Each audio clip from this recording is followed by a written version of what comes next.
नमस्कार मित्रांनो, आयुष्यभराची कमाई एकाच जमिनीमध्ये गुंतवायची, पण जर ती जमीनच फसवी निघाली तर?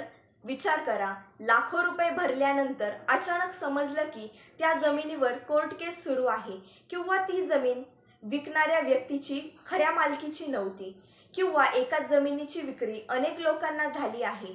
अशा घटना आजही मोठ्या प्रमाणामध्ये घडत आहेत. अनेक कुटुंबांची आयुष्यभराची कमाई एका चुकीच्या निर्णयामुळे वाया जाते. म्हणूनच आजचा हा व्हिडिओ प्रत्येक जमीन खरेदी करणाऱ्या व्यक्तीसाठी अत्यंत महत्त्वाचा आहे.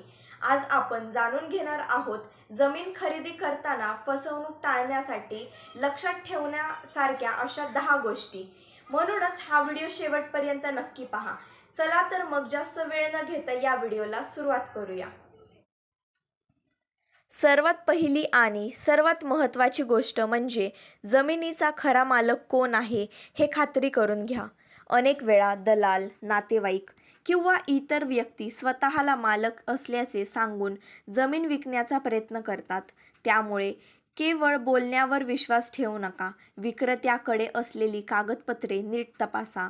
त्यावरील नाव आणि आधार कार्डवरील नाव, पॅन कार्ड किंवा इतर ओळखपत्रावरील नाव जुळत आहे का हे तपासा. जमीन एकापेक्षा जास्त मालकांच्या नावावर असेल तर सर्व मालकांची संमती आणि स्वाक्षरी आवश्यक असते. एक जरी मालक तयार नसेल तर भविष्यामध्ये मोठा वाद निर्माण होऊ शकतो.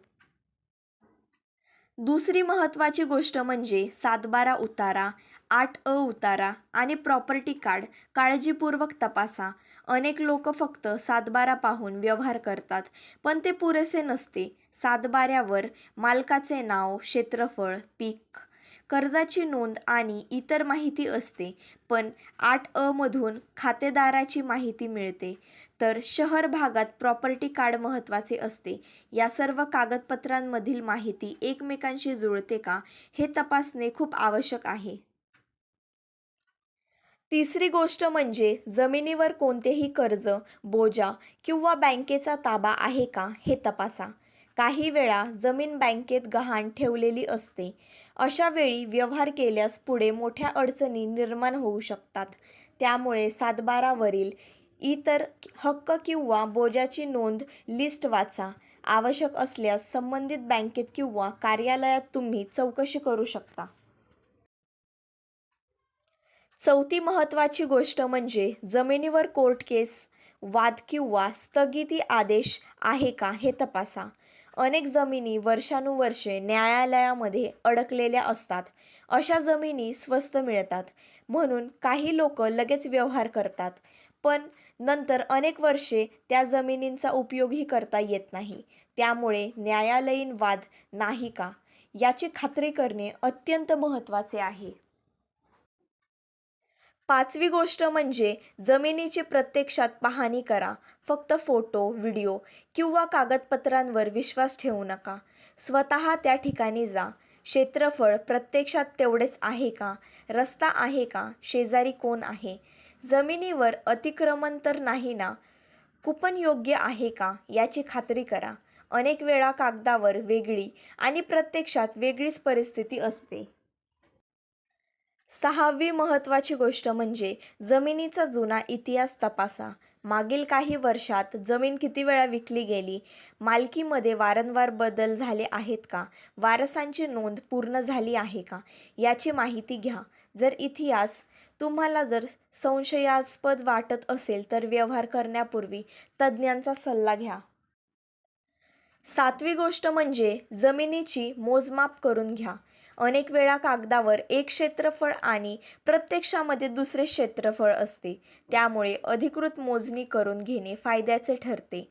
त्यामुळे सीमा, हद आणि क्षेत्रफळाबाबत भविष्यातील वाद टाळता येतात.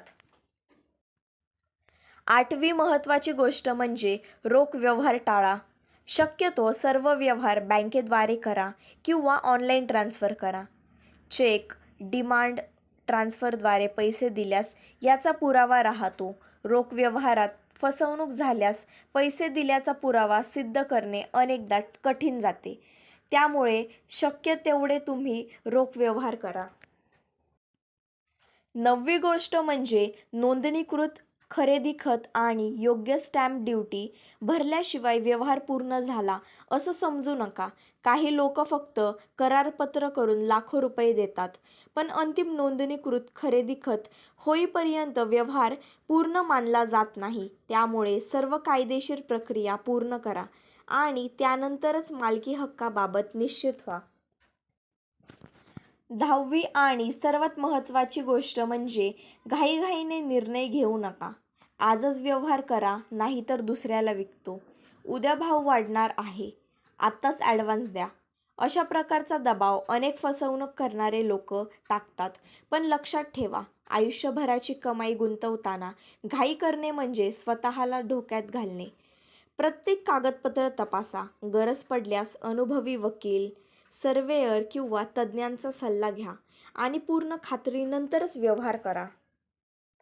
याशिवाय काही अतिरिक्त गोष्टीही लक्षात ठेवा. जमिनींचा वापर कोणत्या उद्देशासाठी करता येईल हे तपासा. शेतीची जमीन आहे की बिगर शेती? विकास आराखड्यामध्ये काही बदल आहेत का? सरकारी आरक्षण आहे का? रस्ता प्रस्तावित आहे का? वीज, पाणी, इतर सुविधा उपलब्ध आहेत का? तसेच शेजारील लोकांकडून त्या जमिनींबद्दल माहिती घ्या. अनेक वेळा स्थानिक लोकांकडून अशी माहिती मिळते जी कोणत्याही कागदपत्रात लिहिलेली नसते. एक गोष्ट कायम लक्षात ठेवायची, जमीन खरेदी करताना सर्वात मोठी चूक म्हणजे कोणावरही आंधळा विश्वास ठेवणे. मग तो दलाल असो, ओळखीचा व्यक्ती असो किंवा नातेवाईक. प्रत्येक कागदपत्र स्वतः तपासा, प्रत्येक माहितीची खात्री करा आणि प्रत्येक व्यवहाराचा लेखी पुरावा ठेवा. थोडा वेळ जास्त लागला तरी चालेल, पण चुकीचा व्यवहार करून लाखो रुपयांचे नुकसान होण्यापेक्षा सावध राहणे नेहमीच फायदेशीर ठरते. तर मित्रांनो, फसवणूक टाळण्यासाठी जमीन खरेदी करताना या 10 महत्त्वाच्या गोष्टी नक्की लक्षात ठेवा. योग्य माहिती आणि योग्य कागदपत्रांची पडताळणी आणि कायदेशीर प्रक्रिया पूर्ण केल्यास तुम्ही मोठ्या आर्थिक नुकसानापासून स्वतःचा बचाव करू शकता. हा व्हिडिओ तुम्हाला उपयुक्त वाटला असेल तर व्हिडिओला नक्कीच लाईक करा आणि आपल्या मित्रपरिवारासोबत हा व्हिडिओ शेअर करा, कारण ही माहिती प्रत्येक जमीन खरेदी करणाऱ्या व्यक्तीपर्यंत पोहोचायला हवी.